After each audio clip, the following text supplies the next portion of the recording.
जय श्री कृष्णा। आज हम गीता जी का 10वां अध्याय महत्व सुनेंगे। जय श्री कृष्ण भगवान ने की जय। भगवान श्री कृष्णचंद्र जी बोले, हे महाभाव, फिर भी मेरे परम रहस्य प्रभाव युक्त वचन श्रवण करो, जो कि मैं तुम अतिशय प्रेम रखने वाले के लिए हित की इच्छा से कहूंगा। हे अर्जुन, मेरी उत्पत्ति को अर्थात विभूति सहित लीला से प्रकट होने को न देवता लोग जानते हैं न महिष जन जानते हैं, क्योंकि मैं सब प्रकार से देवताओं का महर्षियों का आदिकरण हूँ। जो मेरे को अजन्मा अर्थात वास्तव में जन्म रहित अनादिता लोगों को महान ईश्वर तत्व से जानता है, वह मनुष्य में ज्ञानवान पुरुष संपूर्ण पापों से मुक्त हो जाता है।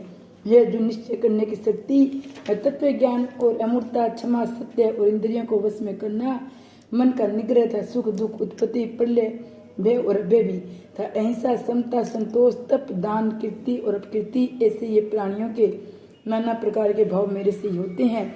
हे अर्जुन, 7 तो महर्षि जिन 4 उनमें से पूरे में होने वाले संकादिक समवायु आदि 14 मनु, ये मेरे में भाव वाले सब के सब मेरे संकल्प से उत्पन्न हुए हैं, जिनके संसार में ये संपूर्ण प्रजा है।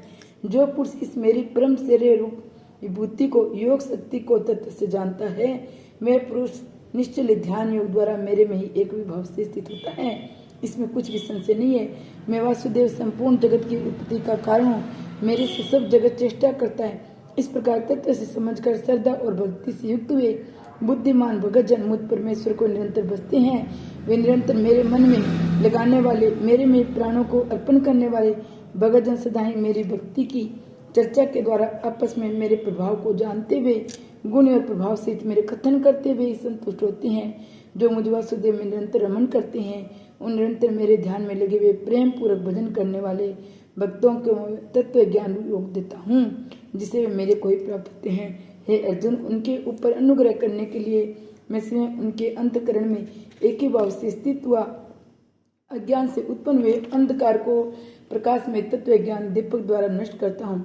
इस प्रकार भगवान के वचनों को सुनकर अर्जुन बोले, हे भगवान, आप परम ब्रह्मा, परम धाम, परम पवित्र है, क्योंकि आपको सब ऋषि जन सनातन दिव्य पुरुष देवों को भी आदिदेव अजन्मा सर्वव्यापी कहते हैं। वैसे देव ऋषि नारद, असित और देव ऋषि तथा महर्षि व्यास हैं, आप भी मेरे प्रति कहते हैं। हे केशव, जो कुछ भी मेरे प्रति आप कहते हैं, इस समस्त को मैं सत्य मानता हूँ। हे भगवान, आपको लीला में स्वरूप को न दानव जानते हैं न देवता जानते हैं। हे भूतों को उत्पन्न करने वाले हो, हे भूतों के ईश्वर, हे देवों के देव, हे जगत के स्वामी, हे पुरुषोत्तम, आप स्वयं अपने से आपको जानते हैं। इसलिए हे भगवान, आप ही उन अपनी दिव्य विभूतियों को संपूर्णता से कहने के लिए योग्य हैं, जिन विभूतियों के द्वारा इन सब लोगों को व्याप्त करके स्थित है। हे योगेश्वर, मैं किस प्रकार निरंतर चिंतन करता हूँ, आपको जानो। हे भगवान, आप किन किन भावों के द्वारा मेरे द्वारा चिंतन करने योग्य हैं।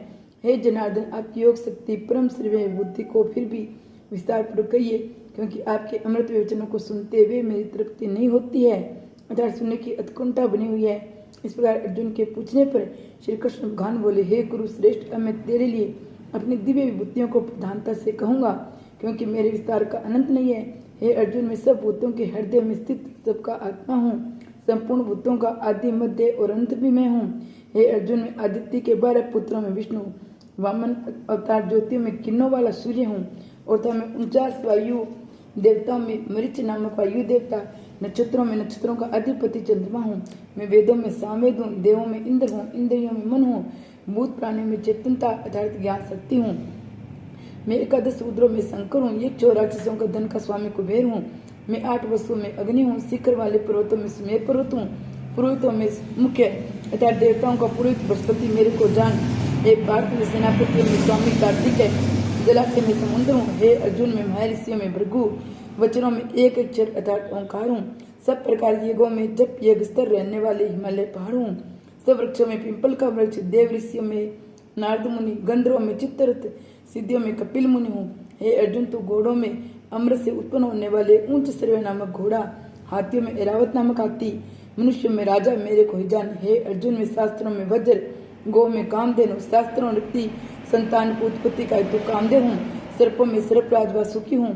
मैं नागों में शेषनाग, जलचरों में उनका अधिपति वरुण देवता हूँ। पितरों में अर्य नामक पीतेश्वर शासन करने वालों में यमराज मैं हूँ।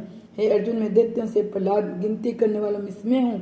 पशुओं में मृग राशि हैं और पक्षियों में गरुण हूँ। हे मैं पवित्र करने वाले वायु, शस्त्रधारियों में राम हूँ, मछलियों में मगरमच्छ हूँ, नदियों में श्री भागीरथी गंगा हूँ। तो हे अर्जुन, सृष्टियों को आदि अनंत और मध्य भी मैं हूँ।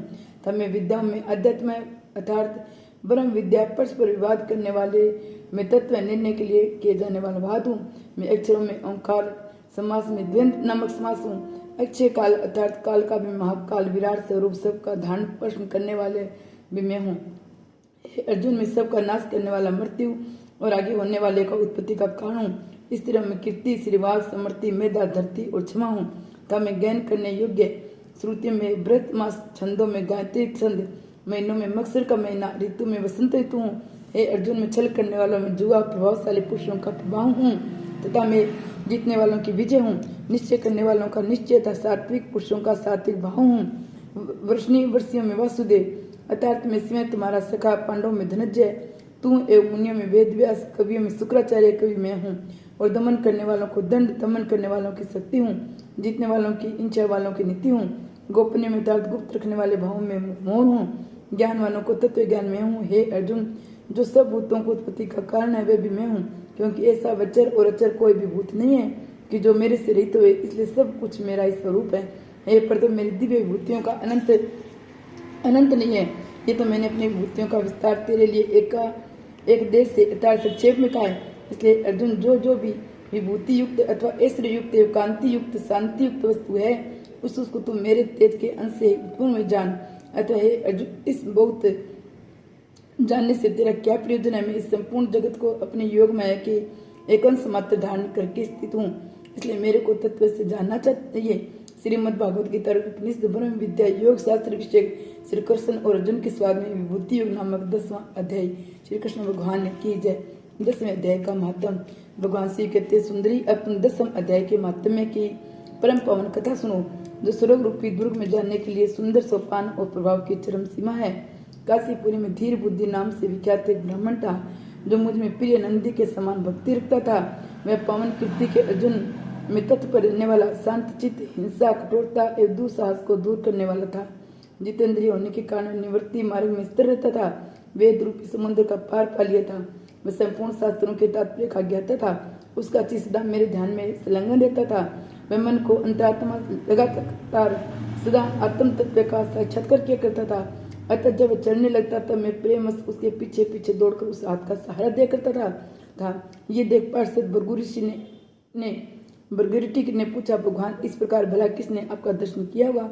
इस महात्मा ने कौन सा तप, होम अथवा जप किया है, समय आप विपद पद पर इसके हाथ का सहारा देने चलते हैं?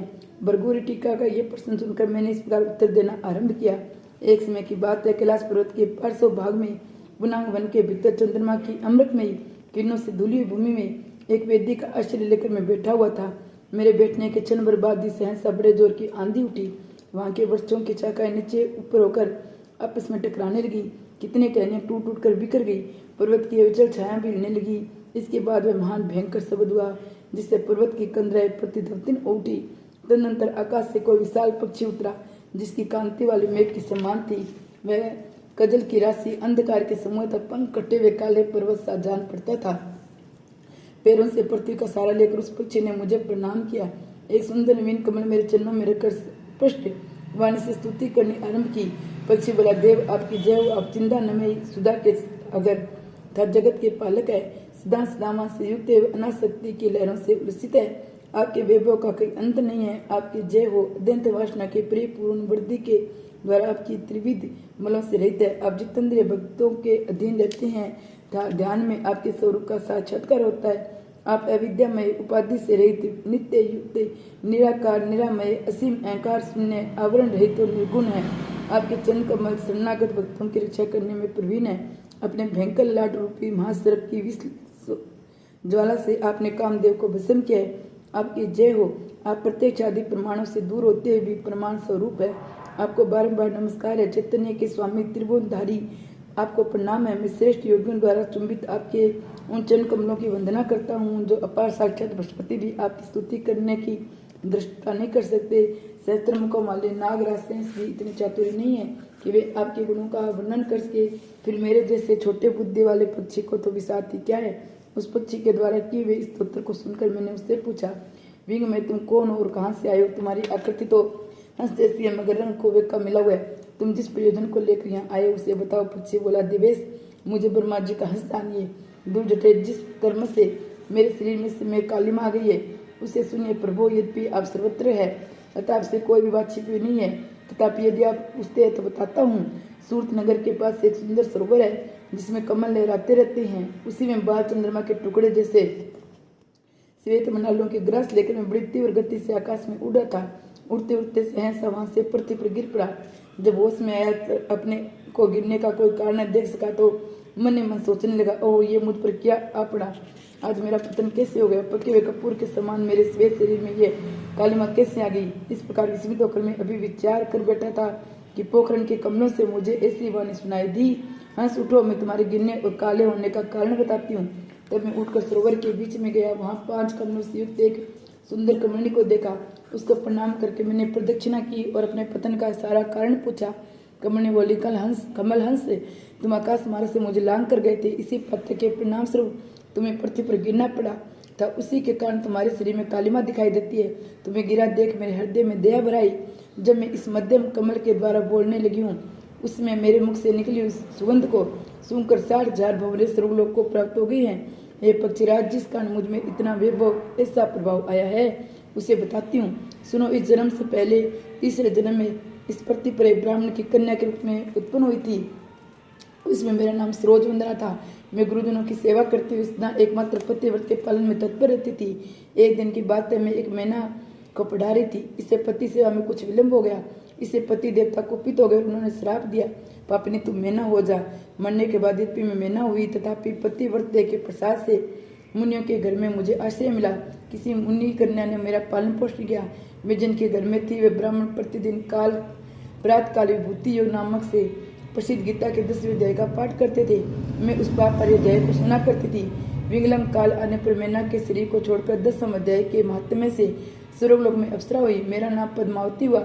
मैं पद्या की प्यारी सखी हो गई। एक दिन मैं विमान से आकाश में विचर रही थी। उसी समय सुंदर कमलों से शोभित उस रमणीय सरोवर पर मेरी दृष्टि पड़ी। उसमें उतरकर जो मैंने जल के डालम की त्यों दुर्वासा मुनि आदम के। उन्होंने वस्त्रहीन अवस्था में मुझे देख लिया। उनके भय से मैंने सिर्फ एक कमलनी का रूप धारण कर लिया। मेरे दोनों पैर 2 कमल हुए, दोनों हाथ 2 कमल हो गए और शेष संगों के साथ मेरा मुख भी एक कमल हुआ। इस प्रकार मैं 5 कमलों से युक्त हुई। मुनिवर दुर्वासा ने मुझे देखा। उसके नेत्र क्रोधाग्नि से जल रहे थे। वे बोले, पापिनी तू इसी रूप में 100 वर्षों तक पड़ी रही। ये श्राप के वचन पर मैं अंतर ध्यान हो गई। कमलनी होने पर मैं विभूति योग अध्याय के माध्यम से मेरी वाणी लुप्त नहीं हुई है। मुझे लाने मात्र के प्रयास से तुम पृथ्वी पर गिरे हो।